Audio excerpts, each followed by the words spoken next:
ഇതിന്റെ മൂല്യം റിസർവ് ബാങ്കിലുള്ളത് കൊണ്ടാണ്. എന്താ അതും ദൈവസ്നേഹമായിട്ട് ബന്ധം? കർത്താവ് പറഞ്ഞു, നീ എല്ലാവർക്കും സ്നേഹം കൊടുക്ക്. 100 രൂപ 1000 രൂപ കൊടുത്തോ, ധൈര്യമായിട്ട് കൊടുത്തോ, അവർക്ക് കിട്ടും. എന്തുകൊണ്ടാ? ഞാൻ അതിന്റെ മൂല്യം റിസർവ് ബാങ്കിൽ എന്റെ രക്തം കൊടുത്തുകൊണ്ട്, ബലിയർപ്പിച്ചുകൊണ്ട്, റിസർവ് ബാങ്കിൽ അതിന്റെ മൂല്യം, സ്വർഗത്തിൽ അതിന്റെ മൂല്യം, ലോകം മുഴുവനും വേണ്ടി ഒരിക്കലും പറ്റാത്ത അനന്തമായ സ്നേഹം ഞാൻ ഡെപ്പോസിറ്റ് വെച്ചിട്ടുണ്ട്. മനസ്സിലായോ? ആ സ്നേഹത്തിന്റെ ഡെപ്പോസിറ്റിൽ ആണ് ഈശോ അന്ത്യത്താഴത്തിൽ ഉണ്ടാക്കിയത്. ദിവ്യകാരുണ്യം, സ്നേഹത്തിന്റെ ഡെപ്പോസിറ്റ്. ഇത് എന്റെ രക്തമാകുന്നു, നിങ്ങൾക്ക് വേണ്ടി ഞാൻ അർപ്പിക്കുന്ന എന്റെ ശരീരം, എന്റെ രക്തം, എന്റെ ജീവൻ. ഇത് നിങ്ങൾ വാങ്ങി ഭക്ഷിക്കുവിൻ. ഇത് ഭക്ഷിച്ചു കഴിഞ്ഞപ്പോ എന്തായി? ഈ സ്നേഹത്തിന്റെ ഡെപ്പോസിറ്റിൽ നിന്നും എത്ര വേണമെങ്കിലും നമുക്ക് വാങ്ങാവുന്ന ഒരു കവനന്റ് റിലേഷൻഷിപ്പ് വന്നു. ഇതെന്റെ പുതിയ ഉടമ്പടിയാണ്. എന്താ ഉടമ്പടി എന്ന് പറഞ്ഞാൽ? ഉടമ്പടി ബന്ധം എന്ന് പറഞ്ഞാൽ എന്താ? ഉടമ്പടി എന്ന് പറഞ്ഞാൽ ഒരു കരാറല്ല. ഇപ്പൊ ദാമ്പത്യ ജീവിതം ഒരു ഉടമ്പടി ബന്ധമാണ്. ഞാനും എൻ്റെ ഭാര്യയും വിവാഹിതരായി എന്ന് പറഞ്ഞാൽ വിവാഹ ഉടമ്പടിയിലേക്ക് പ്രവേശിച്ചിരിക്കുന്നു എന്ന് പറഞ്ഞാൽ എന്തുണ്ടാവുന്നു? വിവാഹ ഉടമ്പടിയിലേക്ക് പ്രവേശിച്ചു എന്ന് പറഞ്ഞാൽ ഞാൻ എൻ്റെ ജീവൻ അവൾക്ക് കൊടുക്കുകയും അവൾ അവളുടെ ജീവൻ എനിക്ക് നൽകുകയും ഈ 2 ജീവനും കലർന്നിരിക്കുന്നു. ഇതിനി ഞങ്ങൾക്ക് അകറ്റാനേ പറ്റില്ല. അതുകൊണ്ടാണ് കത്തോലിക്ക സഭയിൽ ഡൈവേഴ്സ് ഇല്ല. ഡൈവേഴ്സ് എന്നൊക്കെ പറയുന്നുണ്ട്. കത്തോലിക്ക സഭയ്ക്ക് ഡൈവേഴ്സ് ഇല്ല. എന്നാൽ വിവാഹം വേണ്ട രീതിയിലല്ല നടപ്പാക്കപ്പെട്ടതെങ്കിൽ ആ വിവാഹം അസാധുവാണ്. അതിനാണ് അനോൾമെന്റ് എന്ന് പറയുന്നത്. അതിനാണ് എല്ലാവരും ഡൈവേഴ്സ് ഇപ്പൊ പറയുന്നത്. ഡൈവേഴ്സ് എന്ന് പറയുന്നത് ഇല്ല വാസ്തവത്തിൽ. ഭാര്യയും ഭർത്താവും അവരുടെ ജീവൻ പരസ്പരം ലയിപ്പിച്ചു കഴിഞ്ഞിരിക്കുന്നു. അതാണ് ഉടമ്പടി.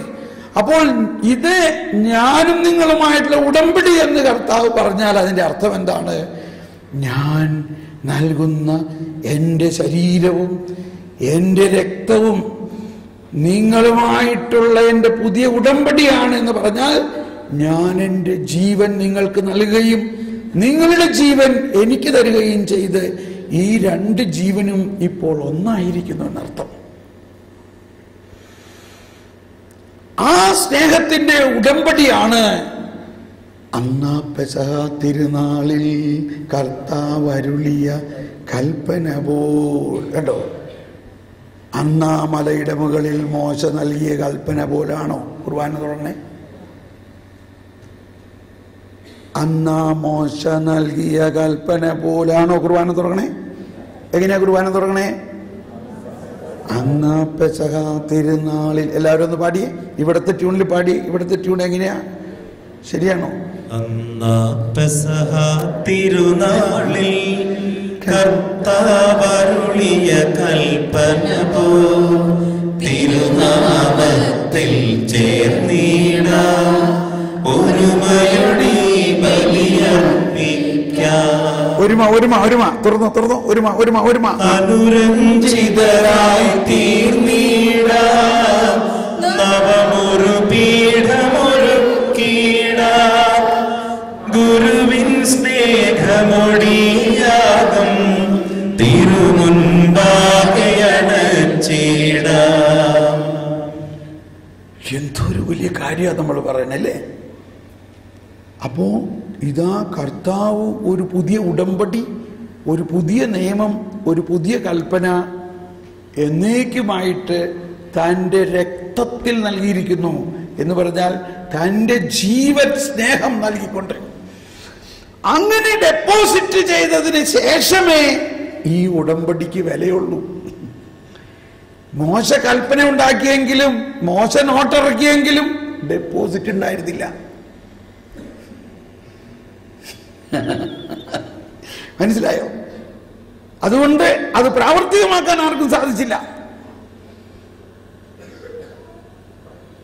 ഇനി മോശയെ കുറ്റം പറയണ്ടല്ലോ നമ്മൾ. മോശ നോട്ട് അടിച്ചു വെച്ചോളൂ. അങ്ങനെ റിസർവ് ബാങ്കിൽ നോട്ട് അടിച്ചു വെച്ചിട്ടുണ്ടാവും, പക്ഷെ പുറത്തിറക്കില്ല. പുറത്തിറക്കണമെങ്കിൽ ഡെപ്പോസിറ്റ് വേണം. മോശ ഇതിനെല്ലാം പ്ലാൻ ചെയ്തു വെച്ചു, നോട്ടടിച്ചു വെച്ചു. എന്നിട്ട് പറഞ്ഞു, പക്ഷെ ഇപ്പം ഇറക്കാൻ പറ്റില്ല, വരാനിരിക്കുന്നവൻ വരണം.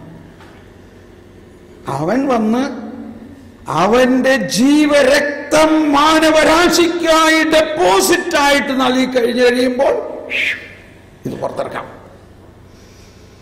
നിഴലാം നിയമം വിട്ടു നൂതന നിയമം പാലിച്ചവനാം പൗലോസ് ശ്ലീഹ തന്നുടെ മാതൃക നിങ്ങൾ കൈക്കൊണ്ടിടുവിൻ. ഓക്കെ, അപ്പൊ നമ്മൾക്ക് ആശയം പിടികിട്ടിയോ? നമ്മൾ മാമോദീസായിലൂടെ ദൈവമക്കളാണ്. പക്ഷെ എന്താ ഈശോ പറഞ്ഞത്?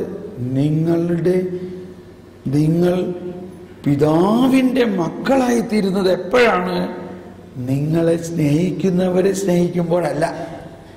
ആരെ സ്നേഹിക്കുമ്പോഴാണ്? നിങ്ങളെ വെറുക്കുന്നവരെ സ്നേഹിക്കുമ്പോൾ, ശത്രുക്കളെ സ്നേഹിക്കുമ്പോൾ. അതിൻ്റെ അർത്ഥം മറ്റൊരു വിധത്തിൽ പറഞ്ഞാൽ പറയാറുണ്ട്, ഈശോ പറഞ്ഞെന്താ? അത് വിജാതീയരും ചെയ്യുന്നുണ്ടല്ലോ. ആര്? സ്നേഹിക്കുന്നവരെ സ്നേഹിക്കുക എന്ന് പറഞ്ഞാൽ സ്നേഹിക്കുന്നവരെ സ്നേഹിക്കാൻ കർത്താവ് ഈശോ മിശിഹായുടെ ആവശ്യമില്ല, പരിശുദ്ധാത്മാവിന്റെ ആവശ്യമില്ല. പാപികൾക്ക് സ്നേഹിക്കാം, വിജാതീയനെ സ്നേഹിക്കാം എന്ന് പറഞ്ഞാൽ യേശുവിന്റെ ആവശ്യമില്ല. ഞാൻ ഒരു പടി കൂടി കയറ്റി പറഞ്ഞോട്ടെ, നിങ്ങൾ തെറ്റിദ്ധരിക്കരുത്. നമ്മൾ ചില വീടുകളിൽ നായനെ വളർത്തുന്നുണ്ട്. നായനെ വളർത്തുന്നിടത്ത് ഒരു ബോർഡ് എഴുതി വെച്ചിട്ടുണ്ടാകാം, നായയെ സൂക്ഷിക്കുക, ഇല്ലേ? എന്തിനാണ് ഈ നായയെ വളർത്തുന്നത്? ആ നായക്ക് നമ്മളോട് ഭയങ്കര സ്നേഹമാണ്. നമ്മൾ കഞ്ഞി കൊടുക്കണം, ഭക്ഷണം കൊടുക്കണ യജമാനോട് ഭയങ്കര സ്നേഹമാണ്. പക്ഷെ വേറെ ആരെങ്കിലും ആ പരിസരത്ത് വന്നാൽ വന്ന് കടിക്കും, വേണ്ടി വന്നാൽ കടിക്കുകയും ചെയ്യും, ബഹളം ഉണ്ടാക്കും. എന്തുകൊണ്ടാ? ആ പട്ടിക്ക് ശത്രുക്കളെ സ്നേഹിക്കാനുള്ള കഴിവില്ല. അതിനൊന്ന് മാത്രമേ അറിയുള്ളൂ, ആരെ സ്നേഹിക്കാൻ? തന്നെ സ്നേഹിക്കുന്നവരെ സ്നേഹിക്കാൻ, തനിക്ക് കഞ്ഞി തരുന്ന ആൾക്കാരെ സ്നേഹിക്കാൻ. ഇതിന്റെ ഒരു ആനുകൂല്യം നമ്മൾ പരിഗണിച്ചുകൊണ്ടാണ് പട്ടിയെ മഠത്തിൽ വളർത്തുന്നു, വീടുകളിൽ വളർത്തുന്നു. എന്നിട്ട് രാത്രി ആവുമ്പോൾ പട്ടീനെ അഴിച്ചുവിടും. കാരണം 4 അയലക്കത്ത് ആരെങ്കിലും വരികയാണെങ്കിൽ ഉടനെ പട്ടി ബഹളം ഉണ്ടാക്കും. അങ്ങനെ, കാരണം പട്ടിക്ക് ശത്രുവിനെ സ്നേഹിക്കാൻ പറ്റില്ല. പട്ടിക്ക് ആത്മാവില്ല, മനുഷ്യനുള്ള പോലെയുള്ള.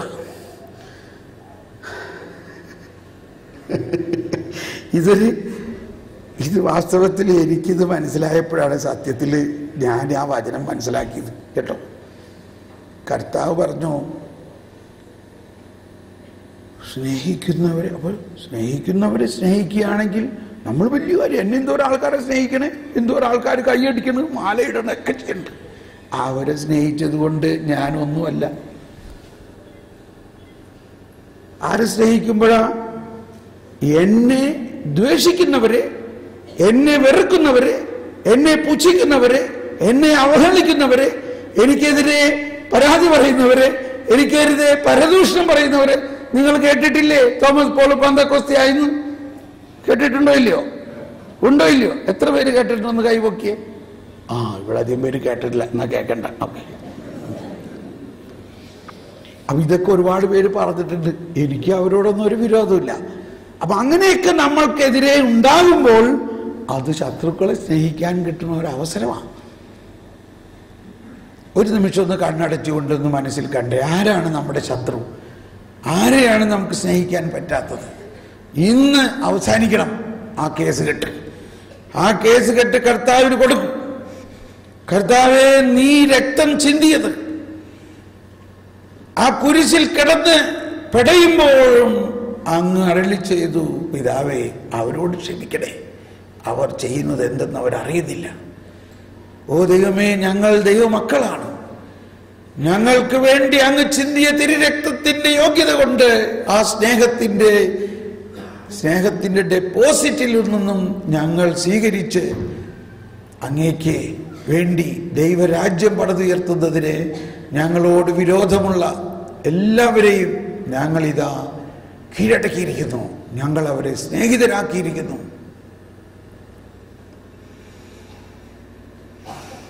Praise the Lord.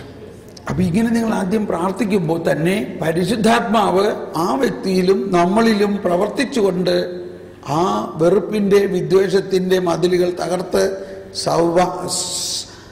അനുരഞ്ജനത്തിന്റെ ആ സന്ദേശമാണ് വിശുദ്ധ കുർബാനയിൽ നമ്മൾ എല്ലാ ദിവസവും പാടി പ്രാർത്ഥിക്കും തുടങ്ങുന്നത് തന്നെ. ഒന്നുകൂടി പാടാമോ? അത് ഭയങ്കര ഇഷ്ടമായിരിക്കും നിന്ന് പാടിയപ്പോൾ. കാരണം ഇന്ന് നിങ്ങൾ പാടിയത് ശരിക്കും മനസ്സിലാക്കിയിട്ടാണ് പാടിയത് അല്ലേ? ഒന്ന് മനസ്സിലാക്കിയിട്ട് ഒന്നുകൂടി ഒന്ന് പാടിയേ. തിരുനാളിൽ കർത്താവരുളിയ കൽപ്പന പോൽ തിരുനാമത്തിൽ ചേർന്നിട ഒരുമയൊടി ബലിയർപ്പിക്കാം. അനുരഞ്ജിതരായി തീർന്നിട നവമൊരു പീഠമൊരുക്കിട ഗുരുവിൻ സ്നേഹമൊടിയാകും തിരുമുൻപാകയണച്ചിട. ആരോ ചിന്തിക്കുകയാണ്, ഈ മാത്യൂസ് അച്ഛനായിരുന്നെങ്കിൽ നന്നായിരുന്നു അല്ലേ? നന്നായിട്ട് പാടാനറിയാം. പക്ഷെ അവന് 4 പിള്ളേരുണ്ട് കേട്ടോ. ഭാര്യ 4 പിള്ളേരുള്ളതാ. Praise the Lord. നല്ല പാട്ടുകളാണ്, എല്ലാം പാടും. ഓക്കെ, ഇപ്പോഴും ഞാൻ മാമോദീസയിലേക്ക് കടക്കണില്ലല്ലോ. കടക്കുന്നില്ലെങ്കിൽ അതിന് ചുറ്റുപാടുള്ള കാര്യങ്ങളൊക്കെ പറഞ്ഞു കഴിഞ്ഞില്ലേ? അപ്പൊ നമ്മൾ എങ്ങനെയാണ് മക്കളായി തീർന്നത്? മാമോദീസയിലൂടെ നമ്മൾ നമ്മുടെ മാതാപിതാക്കളുടെ മക്കളായിരുന്ന നമ്മൾ കർത്താവ് അവരിൽ നിന്നും നമ്മളെ വിച്ഛേദിച്ച് കർത്താവിൻ്റെ മക്കളാക്കി മാറ്റി. അപ്പൊ 2-3 കാര്യം നമ്മൾ പ്രധാനമായിട്ട് മനസ്സിലാക്കേണ്ടതുണ്ട് മാമോദീസായിൽ. എന്താണ് മാമോദീസ? എന്ത് സംഭവിക്കുന്നു മാമോദീസായിൽ? നമ്മൾ യേശുക്രിസ്തുവിലൂടെ ലഭിച്ച ആ കൃപാവരം അണപൊട്ടി ഒഴുകുന്നു. 1262 ഖണ്ഡികയിൽ മാമോദീസായുടെ വ്യത്യസ്ത ഫലങ്ങൾ കൂദാശപരമായ അനുഷ്ഠാനത്തിന്റെ ദൃശ്യഘടകങ്ങളാണ് സൂചിപ്പിക്കുന്നത്. വെള്ളത്തിൽ മുക്കുന്നത് മരണത്തെയും വിശുദ്ധീകരണത്തെയും മാത്രമല്ല, പുനർജനനത്തെയും നവീകരണത്തെയും കൂടി സൂചിപ്പിക്കുന്നു. അതായത് വെള്ളത്തിൽ മുക്കുന്നു അല്ലെങ്കിൽ വെള്ളം തലയിൽ ഒഴിക്കുന്നു, ഇതെല്ലാം യേശുവിൻ്റെ മരണത്തിൽ മുങ്ങി യേശുവിൻ്റെ പുനരുത്ഥാനത്തിൽ പൊങ്ങി നമ്മൾ പുനർജന്മം, നമ്മൾ പുതിയ സൃഷ്ടിയാകുന്നതിൻ്റെ ആണ് അതിൻ്റെ അർത്ഥം. ആ ബോധ്യത്തിൽ അന്നല്ലെങ്കിൽ ഇപ്പോഴെങ്കിലും നമുക്ക് ആ ബോധ്യം ഉണ്ടാകണം. പിന്നെ എന്ത് സംഭവിക്കുന്നു? പാപങ്ങളുടെ മോചനത്തിന് വേണ്ടിയാണിത്. ഇതേ സമയം സംഭവിക്കുന്ന ഒന്ന് എല്ലാവരും ശ്രദ്ധിച്ച് കേൾക്കുക. മാമോദീസായിലൂടെ എല്ലാ പാപങ്ങളും, ഉത്ഭവപാപവും വ്യക്തിപരമായ എല്ലാ പാപങ്ങളും ക്ഷമിക്കപ്പെടുന്നു. അതുപോലെ തന്നെ പാപത്തിനുള്ള ശിക്ഷയും ഒഴിവാക്കപ്പെടുന്നു. ശിക്ഷ ഒഴിവാക്കപ്പെടുമോ?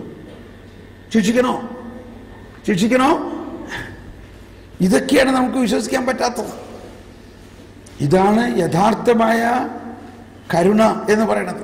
കരുണയുടെ മുമ്പിൽ നിയമവുമില്ല, ശിക്ഷയുമില്ല. എല്ലാ കോടതിയും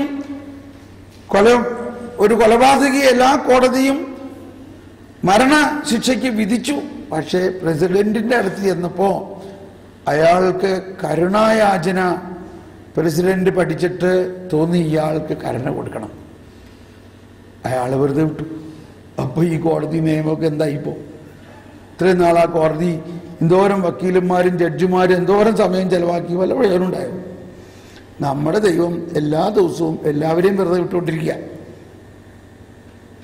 ഇതൊന്നും നമുക്ക് വിശ്വസിക്കാൻ പറ്റുന്നില്ല. കാരണം നമ്മളിവിടെ ഈ രാജ്യത്തിന്റെ നിയമവും കോടതിയും കെട്ടും പോലീസിന്റെ മധ്യത്തിലാണ് നമ്മൾ ജീവിക്കണേ. അതല്ല ദൈവത്തിന്റെ നീതി. ദൈവത്തിന്റെ നീതി എന്ന് പറയുന്നത് പാപം ചെയ്തവന്റെ അന്വേഷിച്ച് കണ്ടെത്തി അവന്റെ പാപത്തിന് ദൈവം തന്നെ പരിഹാരം ചെയ്ത് അവനെ വിശുദ്ധീകരിച്ച് വെറുതെ വിടുന്നു. ഫരിസേയരുടെ നീതി പാപം ചെയ്തവനെ അന്വേഷിച്ച് കണ്ടെത്തി കല്ലെറിഞ്ഞ് ശിക്ഷിക്കുക. നമ്മൾ എന്താ ചെയ്തുകൊണ്ടിരിക്കണേ ഇപ്പോ? ഇതാണ് ഈശോ പറഞ്ഞത്, പുതിയ വസ്ത്രം നിങ്ങൾക്ക് കിട്ടിയിരിക്കുന്നു, ഇനി അതിൽ നിന്നും കീറി പഴയ വസ്ത്രത്തുമോ ഏച്ചു കെട്ടി ജീവിക്കരുത്. ആരെങ്കിലും അങ്ങനെ ചെയ്യോ? ആരും ചെയ്യില്ല എന്നാ പറയണേ. പുതിയ വീഞ്ഞ് കിട്ടിയിരിക്കുന്നു, ഈ പുതിയ വീഞ്ഞ് പഴയ തോൽക്കുടത്തിൽ ഒഴിച്ചിട്ടുണ്ടെങ്കിൽ തോൽക്കുടവും പൊട്ടും, വീഞ്ഞും പോവും. പുതിയ വീഞ്ഞ് പുതിയ തോൽക്കുടത്തിലാണ് നിറക്കേണ്ടത്. അപ്പൊ പുതിയ വീഞ്ഞാകുന്ന ആ യേശുക്രിസ്തുവിന്റെ കൃപാവരവും യേശുക്രിസ്തുവിന്റെ വിമോചനത്തിന്റെ ഉടമ്പടി പ്രകാരമുള്ള ആ സ്നേഹവും നമുക്ക് ലഭിച്ചിരിക്കുന്നു. പക്ഷേ ഇനി നമ്മുടെ ശരീരമാകുന്ന ഈ നമ്മുടെ വ്യക്തിത്വം പുതിയ സൃഷ്ടി ആയാലേ ഈ പുതിയ വീഞ്ഞ് അതിൽ നിറച്ചതുകൊണ്ട് പ്രയോജനമുള്ളൂ. ഇപ്പൊ മാമോദീസായിലൂടെ പുതിയ വീഞ്ഞ് നമുക്ക് കിട്ടിയിട്ടുണ്ടെങ്കിലും നമ്മൾ പഴയ തോൽക്കുടത്തിലാ ഇത് വെച്ചുകൊണ്ടിരിക്കണേ. നമ്മൾ ആ പഴയ വസ്ത്രം ഇപ്പോഴും മാറ്റുന്നില്ല. പുതിയ വസ്ത്രവും പഴയ വസ്ത്രവും രണ്ടും കൂടി ഒരുമിച്ച് കൊടുക്കുകയാണ്.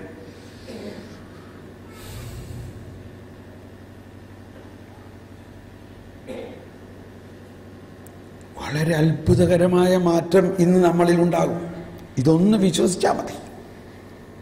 ഇത് വിശ്വസിക്കുമ്പോഴാണ് നമ്മൾക്ക് ആ മനോഭാവം ഉണ്ടാവുന്നത്. യേശുക്രിസ്തുവിനുണ്ടായ മനോഭാവം നിങ്ങൾ സ്വീകരിക്കുവിനെന്ന് പൗലോസ് പറയുന്നതിന്റെ അർത്ഥം അതാണ്. അപ്പൊ നമ്മൾ മനസ്സിലാക്കണം, എന്ത് സംഭവിച്ചു മാമോദീസായിൽ? നമ്മുടെ സകല പാപങ്ങൾക്കും പരിഹാരം ചെയ്ത് കഴിഞ്ഞിരിക്കുന്ന ആ പരിഹാരത്തിന് ശേഷമുള്ള കൃപ നമ്മളിലേക്ക് ലഭിച്ചിരിക്കുന്നു. സകല പാപങ്ങളും പാപത്തിന്റെ ശിക്ഷയും ഒഴിവാക്കപ്പെട്ടിരിക്കുന്നു. പെട്ടെന്നൊരു സംഭവം ഓർക്കുകയാണ്. ഈശോയെ കുരിശിൽ ബലിയർപ്പിച്ച ദിവസം നടന്ന ഒരു സംഭവം ഞാൻ നാടകീയമായി അവതരിപ്പിച്ചോട്ടെ. അന്ന് വേറൊരാൾ കൂടി കുരിശിൽ തറച്ച് കൊല്ലപ്പെടേണ്ടതായിരുന്നു. അവന്റെ രണ്ട് കൂട്ടുകാരെ യേശുവിന്റെ അപ്പുറത്തും ഇപ്പുറത്തും കുരിശിൽ തറച്ചു കൊന്നു. മറ്റൊരാളുണ്ടായിരുന്നു, അയാൾ ജയിലിൽ ഇരിക്കുകയാണ്. ഏത് സമയത്തും എന്നെ കൊലക്കളത്തിലേക്ക് കൊണ്ടുപോകാൻ ആരാച്ചാരന്മാർ വരും. പക്ഷേ ആരെയും കാണുന്നില്ല. പറഞ്ഞ സമയമൊക്കെ കഴിഞ്ഞു. എന്തു പറ്റിയാവോ? അങ്ങനെ ഇരിക്കുമ്പോൾ ഇതാ മുട്ടി ഒരാൾ തുറന്നു വന്നു. ആരാച്ചാരനല്ല, ആ ജയിലിലെ ചീഫാണ് വന്നേക്കണേ. അയാൾ കൂടുതൽ പേടി. അയ്യോ, എന്തുണ്ടാകാൻ പോണേ? അപ്പൊ പറഞ്ഞു, നിന്നെ വെറുതെ വിട്ടിരിക്കുന്നു. എന്തീ പറയണേ? ഇത്രയും വലിയ പാപങ്ങളെല്ലാം ചെയ്തു, എല്ലാ കോടതിയും എന്നെ ശിക്ഷ വിധിച്ച് ഇന്ന് തൂക്കിക്കൊല്ലാൻ വിധിക്കപ്പെട്ടിരിക്കുന്ന എന്നെ നിങ്ങൾ എന്താ കളിയാക്കാണോ ഈ കൊല്ലാൻ പോണ നേരത്ത്? ഇല്ല, നിന്നെ വെറുതെ വിട്ടിരിക്കുന്നു. എന്തീ പറയണേ? എങ്ങനെ സംഭവിക്കും? ഇതാ നിന്നെ വെറുതെ വിട്ടതിന്റെ ഓർഡർ കൊണ്ടുവരുന്നു. ഇല്ല, ചിലപ്പോൾ ഞാനായിരിക്കില്ല, വേറെ ആരെങ്കിലും ആയിരിക്കും. ഇല്ല, നിന്റെ പേരല്ലേ KP ബറബ്ബാസ് 303 നമ്പർ? അത് ഞാൻ തന്നെയാണല്ലോ. ഇതാ ഓർഡർ പിടിച്ചോളൂ, നിന്റെ വിലങ്ങുകൾ അഴിക്കുന്നു, നിനക്ക് പോകാം. എന്താണ് ഈ സംഭവിക്കണേ? എനിക്കൊന്നും മനസ്സിലാവുന്നില്ലല്ലോ. എത്ര കൊലപാതകങ്ങൾ ഞാൻ ചെയ്തതാണ്, എത്ര ഭീകര പ്രവർത്തനങ്ങൾ ഞാൻ ചെയ്തതാണ്. നിയമപ്രകാരം എന്നെ ഇന്ന് തൂക്കിക്കൊല്ലേണ്ടതാണല്ലോ. പിന്നെ എങ്ങനെ എന്നെ വെറുതെ വിടുന്നു? നീ പുറത്തു പോയോ? ഞാൻ പറഞ്ഞുതരാം. പുറത്തു കൊണ്ടുവന്നു, കാണിച്ചു കൊടുത്തു. ഇതാ ആ കാണുന്ന മലമുകളിലേക്ക് നോക്കൂ. കാണാം.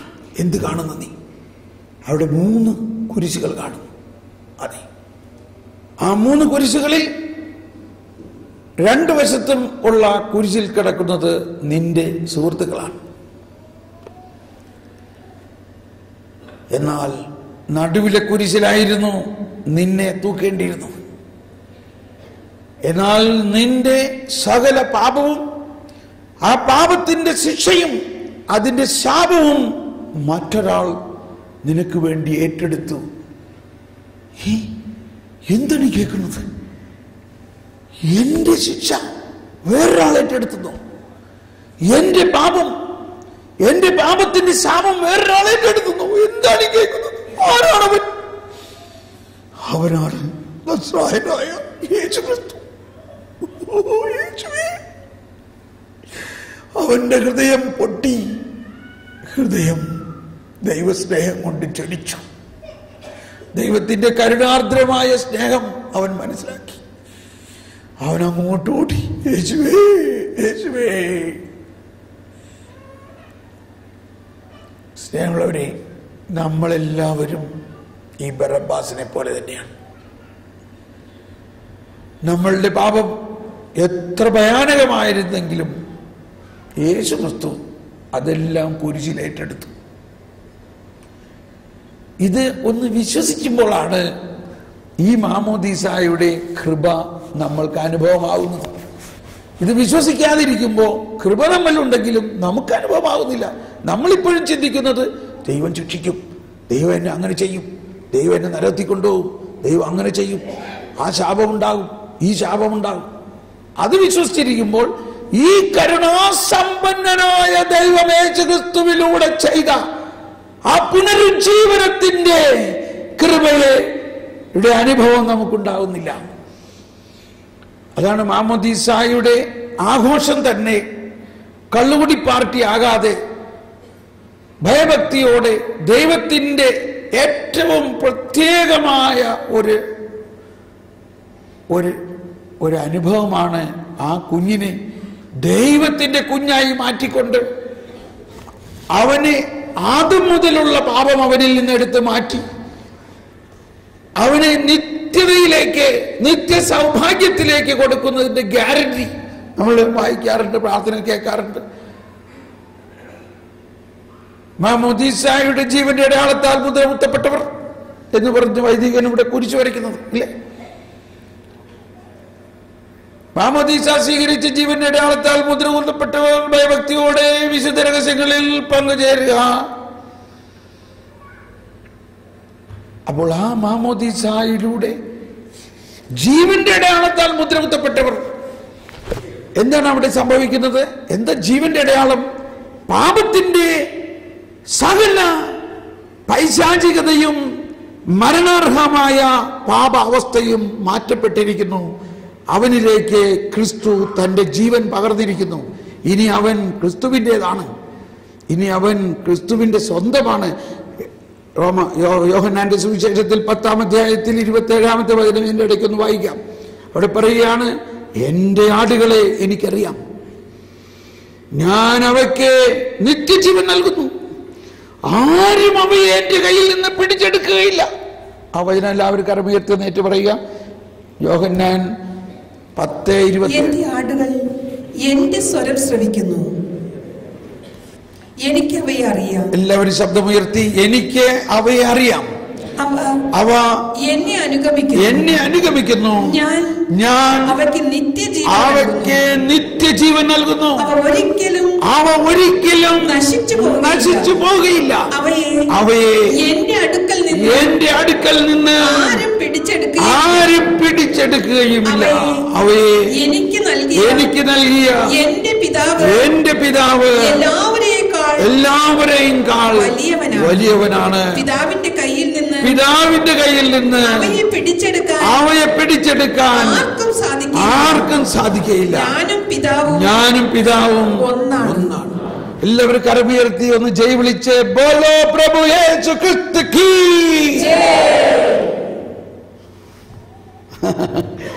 പാട്ട് പാടണോ? ഒരുപാട് ക്ലാസ് എടുക്കാനുണ്ട്, അതുകൊണ്ടാണെങ്കിൽ ക്ലാസ് നീങ്ങട്ടെ അല്ലേ? ഒന്ന് എഴുന്നേറ്റ് നിന്നൊന്ന് കൈ ഉയർത്തി ഒന്ന് ഉഷാറായേ. ജയ് ബോലോ കൈ ഉയർത്തി അടിച്ചുകൊണ്ട് जय बोलो यीशु मसीहा की जय बोलो यीशु मसीहा की जय बोलो यीशु मसीहा की जय बोलो. Praise the Lord. ഇരിക്കാം. അപ്പോൾ ഈശോ മിശിഹ നമ്മളെ സ്വന്തമാക്കിയിരിക്കുന്നു. അതാണ് എൻ്റെ ആടുകൾ. നമ്മൾ ഈശോയുടെ ആടുകളാണോ? എൻ്റെ ആടുകളെ എനിക്കറിയാം. ആരും അവയെ എന്നിൽ നിന്നും പിടിച്ചെടുക്കുകയില്ല. ഞാൻ അവയ്ക്ക് നിത്യജീവൻ നൽകുന്നു. അപ്പൊ ഇതെല്ലാം നമ്മുടെ മാമോദീസായെ കുറിച്ചാണ് പറയുന്നത്. മാമോദീസായിലൂടെ എല്ലാ പാപങ്ങളും, ഉത്ഭവപാപവും വ്യക്തിപരമായ എല്ലാ പാപങ്ങളും ക്ഷമിക്കപ്പെടുന്നു. അതുപോലെ തന്നെ പാപത്തിനുള്ള ശിക്ഷയും ഒഴിവാക്കപ്പെടുന്നു. തുറന്നെഴുതിയിരിക്കുകയാണ്, വീണ്ടും ജനിച്ചവരിൽ ദൈവരാജ്യത്തിലേക്കുള്ള പ്രവേശനം തടയുന്ന ഒന്നും തന്നെ നിലനിൽക്കുന്നില്ല. വീണ്ടും ജനിച്ചവർ എന്ന് പറഞ്ഞാൽ മാമോദീസ സ്വീകരിച്ചവർ. ആദത്തിന്റെ പാപമാകട്ടെ, വ്യക്തിപരമായ പാപമാകട്ടെ, പാപത്തിന്റെ അനന്തരഫലങ്ങളാകട്ടെ നിലനിൽക്കുകയില്ല. എന്നാൽ ഇനി അടുത്ത പാരഗ്രാഫ് നോക്കി. എന്നാലും പാപത്തിന്റെ കാലികമായ ചില അനന്തരഫലങ്ങൾ മാമോദീസ സ്വീകരിച്ചവരിൽ നിലനിൽക്കുന്നുണ്ട്. എന്തെല്ലാമാണത്? സഹനം, രോഗം, മരണം, ജീവിതത്തിൽ സ്വതസിദ്ധമായ ദൗർബല്യങ്ങൾ. പക്ഷെ ഇതൊന്നും സ്വർഗരാജ്യത്തിലുള്ള പ്രവേശനത്തിന് നമുക്ക് തടയുന്നില്ല. ഈ ദൗർബല്യങ്ങൾ ശുദ്ധീകരിക്കപ്പെടും. എങ്ങനെ ശുദ്ധീകരിക്കപ്പെടും? പാപം ചെയ്യാനുള്ള പ്രവണത മുതലായവ. പാപം ചെയ്യാനുള്ള പ്രവണതയെ പാരമ്പര്യം, പാപാസക്തി എന്നും ആലങ്കാരികമായി പാപത്തിന്റെ ഇന്ധനം എന്നും വിളിക്കുന്നു. കോൺക്യുപിസൻസ് എന്നാ പറയുക. പാപാസക്തി നമ്മിൽ കുടികൊള്ളാൻ അനുവദിക്കുന്നത് നാം അതിനോട് സമരം ചെയ്യാൻ വേണ്ടിയാണ്. അതുകൊണ്ട് അതിന് സമ്മതം നൽകാതെ യേശുക്രിസ്തുവിന്റെ കൃപാവരത്തിൽ അതിനെ ധീരതയോടെ എതിർത്തു നിൽക്കുന്നവരെ ദ്രോഹിക്കാൻ അതിന് കഴിയുകയില്ല. അതാണ് കൃപ. എന്താണ് കൃപ എന്ന് പറഞ്ഞാൽ? എന്താണ് കൃപ? എല്ലാവരും വലതുകരം ഉയർത്തി ദൈവീകത ഇടതുകരത്തിലേക്ക് ലയിപ്പിച്ച്, ദൈവീകത മാനുഷികതയിൽ ലയിക്കുന്നത് ആണ് കൃപ. കണ്ടോ? ഒന്നുകൂടി, ദൈവീകത മാനുഷികതയിൽ ലയിച്ച് മാനുഷികതയെ ദൈവീകരിക്കുന്നു. അപ്പൊ നമ്മുടെ മാനുഷികതകൾ എവിടെ പോയി? ദൈവീകരിക്കപ്പെടുന്നു, ഉന്മൂലനം ചെയ്യപ്പെടുന്നു. അത് കൃപയുടെ പ്രവർത്തനത്തിലാണ്, നമ്മുടെ മസിൽ പ്രവർത്തനത്തിലല്ല. മനുഷ്യന് സ്വയം അതിൽ നിന്ന് അകലാൻ സാധ്യമല്ല. മനുഷ്യന് സ്വയം അവന്റെ പാപത്തിന് പരിഹാരം ചെയ്യാനും പറ്റില്ല, അവന്റെ പാപത്തിൽ നിന്ന് വിടുതൽ കിട്ടാനും പറ്റില്ല. കൃപയിലൂടെയാണ് ഇത് സംഭവിക്കുന്നത്. ആ കൃപയുടെ പ്രവർത്തനങ്ങളാണ് കൂദാശയും കൂദാശയ്ക്ക് ശേഷമുള്ള, നമ്മളിവിടെ വിശുദ്ധ കുർബാനയിൽ ഏറ്റവും ആദ്യകാലങ്ങളിൽ വിശുദ്ധീകരണത്തെ കുറിച്ചുള്ള ആശയം കിട്ടിയത് ഇവിടെ നിന്നാണ്. അവിടെ അങ്ങയുടെ കൃപാസമുദ്രത്തിൽ ഞങ്ങളുടെ പാപങ്ങളുടെയും കടങ്ങളുടെയും കറ കഴുകിക്കളയണമേ. കണ്ടോ? കൃപാസമുദ്രത്തിൽ അവിടുത്തെ കൃപയാലും അനുഗ്രഹത്താലും ഞങ്ങളുടെ പാപങ്ങളുടെ മാലിന്യം പോലും തുടച്ചു മാറ്റപ്പെടട്ടെ. അപ്പോൾ ഇനി അടുത്തത് മാമോദീസായിൽ അടുത്ത ഭാഗം പുതിയ സൃഷ്ടിയാവുക എന്നതാണ്. 1265 മാമോദീസ എല്ലാ പാപങ്ങളിൽ നിന്നും ശുദ്ധീകരിക്കുക മാത്രമല്ല, വിശ്വാസത്തിലെ ഈ നവജാതനെ പുതിയ സൃഷ്ടിയാക്കുകയും ചെയ്തു. ഇതാണ് നമ്മൾ പല പ്രാവശ്യം പറഞ്ഞുകൊണ്ടിരുന്നത്. ദൈവത്തിന്റെ ദത്തപുത്രനും തൽഫലമായി ദൈവിക സ്വഭാവത്തിൽ പങ്കാളി. കേട്ടോ? കൃപ ക്രിസ്തുവിന്റെ അവയവവും അവിടുത്തെ സഹാവകാശിയും പരിശുദ്ധാത്മാവിന്റെ ആലയവുമാക്കുന്നു. എത്ര കാര്യങ്ങളാണ്? പുതിയ സൃഷ്ടിയാക്കുന്നു, ദൈവത്തിന്റെ ദത്തപുത്രനാക്കുന്നു, ദൈവിക സ്വഭാവത്തിൽ പങ്കാളിയാക്കുന്നു. 3, ക്രിസ്തുവിന്റെ അവയവമാക്കുന്നു. 4, അവിടുത്തെ സഹ അവകാശിയാക്കുന്നു. 5, പരിശുദ്ധാത്മാവിൻ്റെ ആലയമാക്കുന്നു. മാമോദീസായുടെ മറ്റ് പ്രവർത്തനങ്ങളാണ് ഇതെല്ലാം. ഇനി വേറെയും പരിശുദ്ധ തിരുത്വം മാമോദീസ സ്വീകരിച്ച ആൾക്ക് ശുദ്ധീകരണത്തിന്റെ കൃപാവരവും നീതീകരണത്തിന്റെ കൃപാവരവും നൽകുന്നു. അതാണ് ഞാൻ നേരത്തെ നീതി എന്നുള്ളത്. അത് ഇതിനകത്ത് ഇനി വായിക്കാം നമുക്ക്. ഇനി കുറേ ഉണ്ട്, നമ്മൾ പ്രസക്ത ഭാഗം മാത്രം വായിച്ച് മുന്നോട്ട് പോവുകയാണ്. നിങ്ങൾ വായിക്കണം.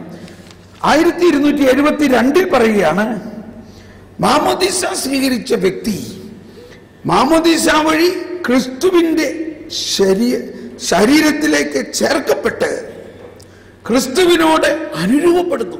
ഞാൻ ഇന്നലെ ആ മെഴുകുതിരി കത്തിച്ച് കാണിച്ചു തന്നില്ലേ?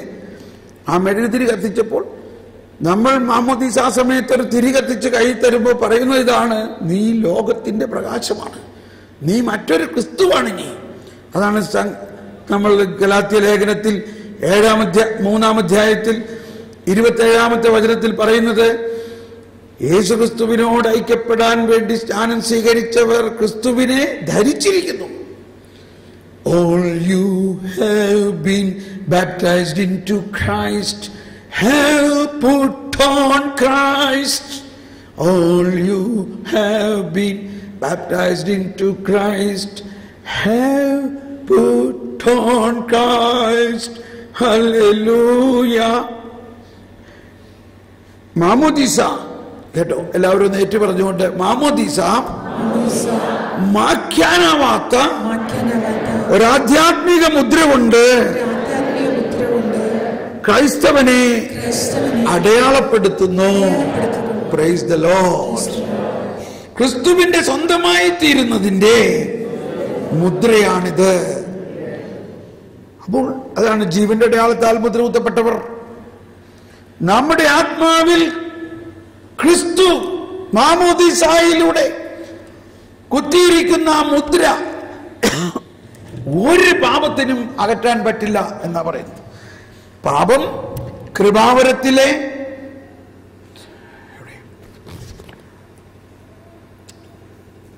മാമോദീസായുടെ രക്ഷാകര ഫലങ്ങൾ പുറപ്പെടുത്തുന്നതിനെ പാപം തടസ്സപ്പെടുത്താം.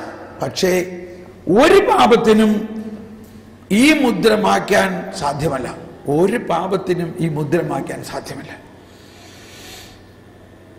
ഒരിക്കലൊരാൾ ജർമ്മനി ഓസ്ട്രിയ ഭാഗത്തുണ്ടായതാണ്. അയാൾ ബുദ്ധമതത്തിലേക്ക് പോയി. അപ്പം അയാളുടെ ഭാര്യ ഭയങ്കര പ്രയാസത്തിലാണ്. അപ്പം ഞാൻ പറഞ്ഞു, അയാൾ നാളെ തായ്ലൻഡിലേക്ക് പോകുമെന്ന് പറഞ്ഞു. ഞാൻ പറഞ്ഞു, നീ ഉടനെ അയാളുടെ ടെലിഫോൺ നമ്പർ, എൻ്റെ ടെലിഫോൺ നമ്പർ കൊടുത്ത് ഞാൻ അയാളോടൊന്ന് സംസാരിക്കട്ടെ. അയാൾ വിളിച്ചു. അയാൾ പറഞ്ഞു, എനിക്ക് നിങ്ങളോടൊന്നും സംസാരിക്കാനില്ല, ഞാനിപ്പോൾ ഒരു ക്രിസ്ത്യാനിയല്ല, ഞാനിപ്പോൾ ബുദ്ധമതസ്ഥനാണ്. I have nothing to do with Christ. എനിക്ക് ക്രിസ്തുവിനോടോ ക്രിസ്തു മതത്തിനോടോ യാതൊരു ബന്ധവുമില്ല. ഞാൻ പറഞ്ഞു, സ്നേഹിത, നീ മാമോദീസ സ്വീകരിച്ചിരുന്നപ്പോൾ നിന്റെ ആത്മാവിൽ കുത്തിയ മുദ്ര നിനക്കോ യേശുക്രിസ്തുവിന് തന്നെയോ മായ്ക്കാൻ പറ്റില്ല. കാരണം ഈശോ ഇറിവോക്കബിൾ ആയിട്ട് മായ്ക്കാൻ പറ്റാത്തതായി കുത്തിരിക്കുന്ന മുദ്രയാണത്. എന്താ നിങ്ങൾ ഈ പറയണേ? ഇങ്ങനെ ആരും എന്നോട് ഇതുവരെ പറഞ്ഞിട്ടില്ലല്ലോ. ഇങ്ങനൊരു മുദ്രയെക്കുറിച്ച് ഞാൻ ഇന്നവരെ അറിയില്ലല്ലോ. That's it. അതാണ് പ്രശ്നം. നിങ്ങൾ എന്തെല്ലാം പഠിച്ചു, നിങ്ങളൊരു ഡോക്ടറാണ്, അദ്ദേഹം കെമിസ്ട്രി ഡോക്ടറാണ്, പ്രൊഫസറാണ്. പക്ഷേ നിന്റെ കാര്യം, നിന്റെ ആത്മാവിൽ കുത്തിയിരിക്കുന്ന മുദ്രയെക്കുറിച്ച് നീ പഠിക്കാൻ ബാധ്യസ്ഥനായിരുന്നു. നീ ലോകം മുഴുവനിലെ സയൻസ് മുഴുവനും പഠിച്ചിട്ടുണ്ട്. പക്ഷെ നിന്റെ ആത്മാവിൽ ക്രിസ്തു കുത്തിയിരിക്കുന്ന മുദ്ര നിനക്ക് മാക്കാൻ പറ്റില്ല. ക്രിസ്തുവിന് പോലും മാക്കാൻ പറ്റില്ല. കാരണം ഞാൻ കുത്തിയത് തിരിച്ചെടുക്കപ്പെടാത്ത മുദ്രയാണ്. ഇത് കേട്ടപ്പോൾ ഇയാൾ പറയാണ്, അങ്ങനെയെങ്കിൽ അത്യാവശ്യമുള്ളവർക്ക് കുമ്പസാരിക്കാൻ ഉള്ള സൗകര്യമുണ്ടെന്നാണ് അറിയിക്കുന്നത്. അതിനെക്കുറിച്ച് ഞാൻ അറിയണം. പക്ഷേ ഞാൻ ഇപ്പോൾ പോയിട്ട് ഒരു 3 മാസം കഴിയുമ്പോൾ തിരിച്ചു വരും. അപ്പം ഞാൻ വന്ന് സാറിൻ്റെ അടുത്ത് വരും. അത് കഴിഞ്ഞ് തിരിച്ചു വന്ന ഉടനെ ഇയാൾ എന്നെ വിളിച്ചു, എൻ്റെ കൂടെ വന്നു, ഇതുപോലൊരു ധ്യാനം കൂടി. അയാൾ പറയുകയാണ്, എൻ്റെ ദൈവമേ, ഇപ്പോൾ എനിക്ക് മനസ്സിലായി, ഞാനൊരു കത്തോലിക്കനായതിലുള്ള അഭിമാനം ഇപ്പോഴെനിക്ക് മനസ്സിലായത്. അപ്പോ നമ്മൾ ഒരു കത്തോലിക്കനായതുകൊണ്ട് നമുക്ക് ലഭിച്ചിരിക്കുന്ന മാമോദീസായിലൂടെ ലഭിച്ചിരിക്കുന്ന നിരവധിയായ വരദാനങ്ങളെ കുറിച്ച് മനസ്സിലാക്കുകയും നമ്മൾ ഒരു സാധാരണക്കാരനല്ല, നമ്മൾ ദൈവ പൈതലാണ്, ദൈവ മക്കളാണ്, സ്നാപയോഹന്നാനേക്കാളും വലിയവനാണെന്നാണ് ഈശോ പറഞ്ഞത്. ഈശോ പറഞ്ഞു, സ്ത്രീകളിൽ നിന്ന് ജനിച്ചവൻ സ്നാപയോഹന്നാനേക്കാൾ വലിയവനില്ല, എന്നാൽ ദൈവരാജ്യത്തിലെ ഈ ചെറിയവൻ സ്നാപയോഹന്നാനേക്കാൾ വലിയവനാണ്. ആരാണ് ഈ ദൈവരാജ്യത്തിലെ ചെറിയവൻ? യേശുക്രിസ്തുവിൽ വിശ്വസിക്കുകയും യേശുവിൻ്റെ സ്നാനം ചെയ്യപ്പെടുകയും യേശുവിൻ്റെ ശരീര രക്തവും ഭക്ഷിക്കുകയും ചെയ്തവൻ. ഇത് പഴയ നിയമത്തിൽ ആർക്കെങ്കിലും പ്രവാചകന്മാർക്കോ സ്നാപയോഹന്നാനോ വരെ കിട്ടിയിട്ടുണ്ടോ? ഇത് അവർക്ക് ആർക്കെങ്കിലും യേശുവിനെ ശരീര രക്തമായിട്ട് സ്വീകരിക്കാൻ കിട്ടിയിട്ടുണ്ടോ? ഉണ്ടോ? ഒന്ന് ഉച്ചത്തിൽ പറഞ്ഞ്.